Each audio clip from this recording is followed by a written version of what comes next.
Well, what's up, guys? JP back at you once again, bringing you guys day number 11 in my 7th annual 31 Days of Horror. This is a series in which we watch and review 31 horror films in 31 days, all during the month of October, leading right up to Halloween and continuing along with the challenge. We're actually not covering any criteria in today's review either, which is one of the reasons why I spent a lot of time knocking off a lot of topics early on, so that I could kind of free it up a bit and review what I wanted throughout the middle. So the film today is 1982's, which I told you guys there would be a few of those.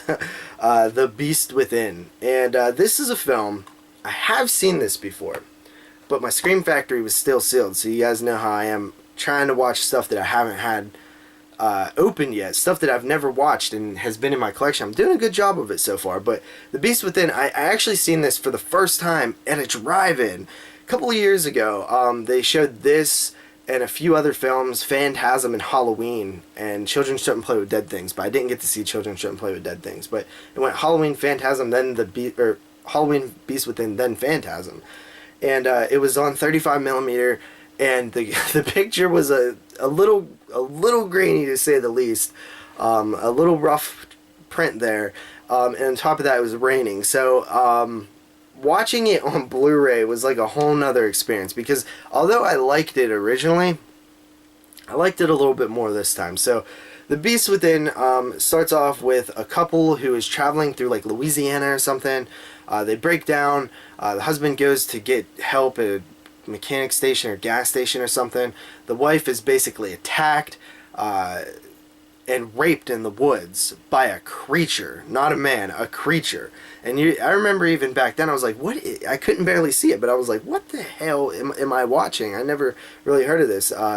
And basically 17 years go by, and their son is having very serious medical conditions. They inform the viewer, even though we kind of expect it, that this kid is the result of the rape.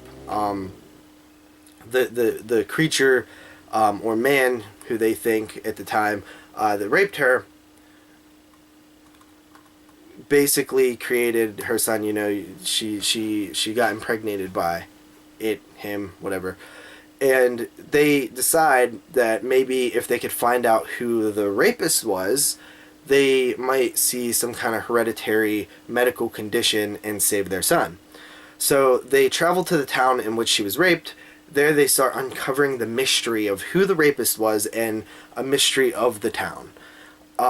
Small town, so it makes sense that they're able to uncover this. Like, realistically, if you just go to a town, your chances of finding out who raped you 17 years ago is probably pretty slim. But it kind of works in this one because it's a little bit small town-ish and stuff like that.